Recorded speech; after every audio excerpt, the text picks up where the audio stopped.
Welcome back. We're getting you visuals from the Nigambodh Ghat. The nation bidding adieu to Dr. Manmohan Singh, the late Prime Minister, and remembering him for his contributions to the country and how he changed the face of the country. The Prime Minister then, he had spoken about how history will be kind to him. And today, as tributes continue to come in, the world is recognizing the contributions that he had made. India is remembering him for the contributions that he made that continue to live on. So his legacy continues to live on. A lot of his contributions in changing India's economy came when he was a finance minister working under then Prime Minister PV Narasimha Rao, and his grandson NV Subhash is with us on the broadcast. Thank you for joining us. So Subhash, you spoke about the time when Narasimha Rao decided to put his faith on Manmohan Singh. It was a very unprecedented choice. Not many would have expected a choice like Dr. Manmohan Singh. He had no political background at all. In your conversations with him, did he speak about why he decided to make this decision? Because he had the absolute political backing from Mr. PV Narasimha Rao. Exactly. There were so many contenders for the finance minister, and to be really frank, that Dr. Manmohan Singh was not liked by so many Congress leaders also. Earlier, as a stint of UGC chairman and RBI governor and the finance commission, the chairman also. But during the conversation, what we have realized that Mr. Narasimha Rao ji has a lot of faith and confidence on him because he knows the subject very well. And there are so many incidences that. As defense minister, as the just home minister, when Narasimha Rao was this home minister, defense minister also, he used to consult him, and then he used to consult other people also, so that the same expertise we would have used it to Mr. Rajiv Gandhi ji and just Indira Gandhi ji also, as because he was the cabinet colleague with them. So he has sailed with him from almost I don't know how long they were friends, but as far as I know, from 82 to 91 they were just seeing. At least I saw them meeting. But all these things attributed to have a finance minister of this country with no political background.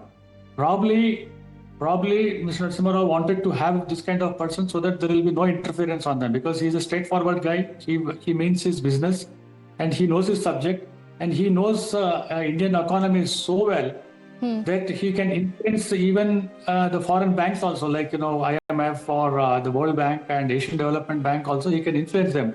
That's what I think he had. He just made him to become the finance minister, with irrespective of non-being the political background, but he would convince his cabinet colleagues that Manmohan Singh will be the finance minister. Period. No questions asked. So this is the confidence he had. And during his stint, 5 years, as I said earlier, there were so many times that there was a lot of criticism from other political parties and within the party also. He wanted to resign also. He put his resignation letter in his pocket and then came to the Prime Minister that I would like to resign because I cannot take this much of pressure, and then this is people are not letting me work on that. But as a solid rock, the Prime Minister, he had made sure that he has persuaded him. He has given a lot of confidence. He made sure that he let him do the business, and he has informed, as far as I know, he has informed his cabinet colleagues not to interfere in this kind of ecosystem which is built, which is good for the country. And Pratima, I can tell you one thing, that Narasimha Rao also influenced the Bharatiya Janata Party leaders, the stalwarts like Advani ji and Vajpayee ji, that we have to sit together and then do a framework for the future of this country, because the system we have and just economic system we have and the amount, the money we have in our with our banks, the foreign exchange reserves, it is the right time to turn around. And Narasimha Rao ji, with the help of Dr. Manmohan Singh, he could influence even the opposition leaders like Advani ji and other leaders also, so that it was a smooth sailing in that. And from 2004 to 2014, when he was made as the Prime Minister, and we can see that he has made so much of so many issues which has come up. Though there were a lot of scams in that, but when we talk about RTI, when we talk about Manrega, Yes. when we talk about the rural development program, all these things have really literally paved way for our future generation. So that is the spirit. And being a common man, being a non-political man, maybe it has helped him to make this country turn around. And then he had a lot of the just information, and every day people started liking him.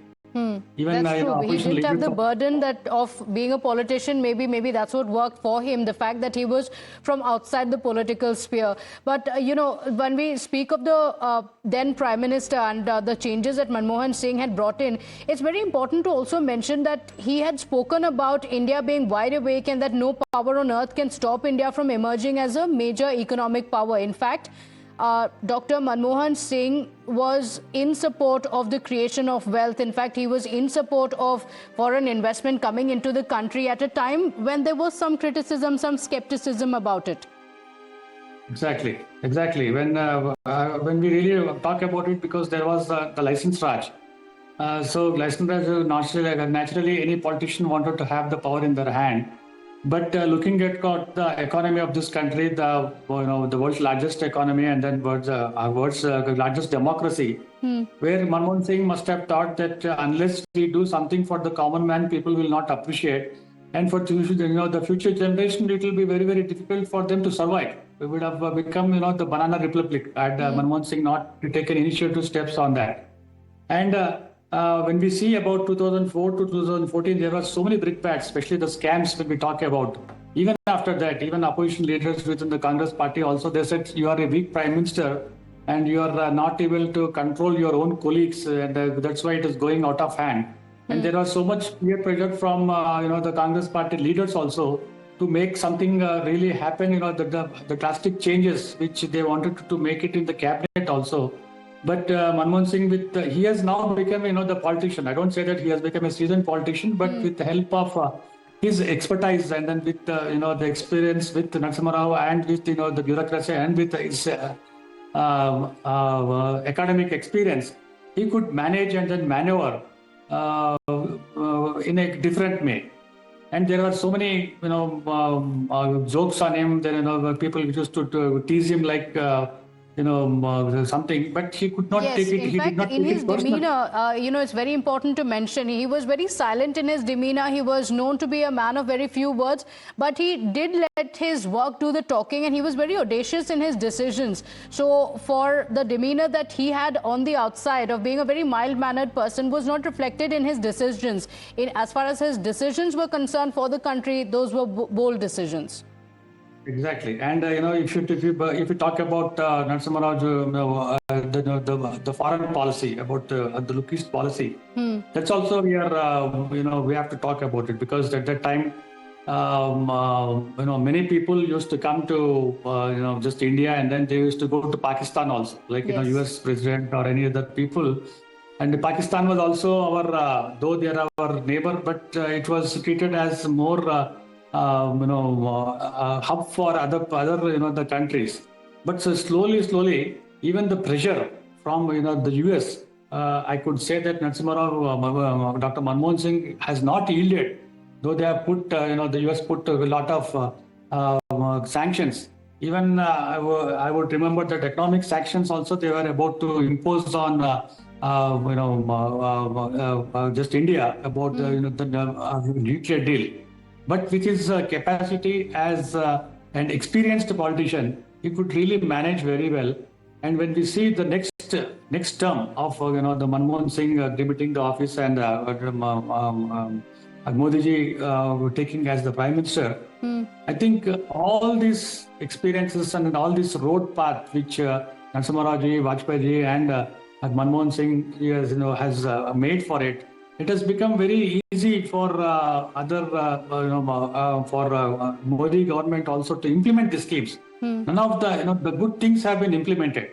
The good things have been implemented. Nothing has been changed on that about economic regulation policy or privatization. And if you talk about, the globalization, the lookist policy, the foreign policy, all this, the predecessors of Modi, as they have taken experience. This is the spirit of the vibrant India. What we say, this is spirit, because irrespective of political affiliations, the good things which is good for the nation and good for the people and good for our the future generation, these things have been identified, and then furthermore, it has little bit of changes to be made for our future generation to have a good future for us and for us.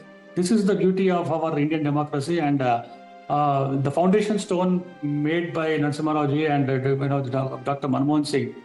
If we really talk about these things, it is very, very heartening to see that these people are no more with us, and they have left history. We are now just going back and then talking about the history. And when we really talk about these things at that time, we feel that we are a little bit tense at that time, because we don't know what will happen. But after 35 years of the foundation which has been made by our presidents as the prime ministers, we are enjoying the fruits of their hard work and then vision. And we can say that Dr. Manmohan Singh is the visionary prime minister. He had more respect now when we see that we're seeing the visuals on a Times Now screen, that there are so many ambassadors coming, and that there are so many foreign dignitaries from around there, the world as well. Tributes from the world as well, from world leaders. In fact, we're continuing to get these visuals. This is from the Nigambodh Ghat. We are slipping into a short break here. We'll be right back. To stay with us.